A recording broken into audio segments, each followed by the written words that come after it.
ଖାଦ୍ୟ ଖାଇସାରିବା ପରେ ଏହି କାମ କରନ୍ତୁ ନାହିଁ। ଖାଦ୍ୟ ଖାଇସାରିବା ପରେ ଫଳ ଖାଆନ୍ତୁ ନାହିଁ।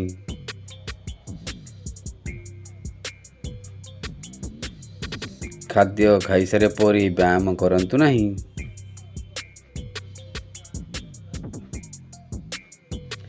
ଖାଦ୍ୟ ଖାଇସାରିବା ପରେ ଭୋରରେ ବି ଚା ପିଅନ୍ତୁ ନାହିଁ।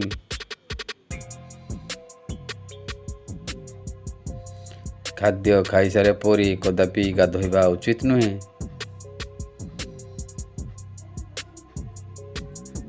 ଖାଦ୍ୟ ଖାଇସାରିବା ପରେ ତୁରନ୍ତ ଶୁଅନ୍ତୁ ନାହିଁ।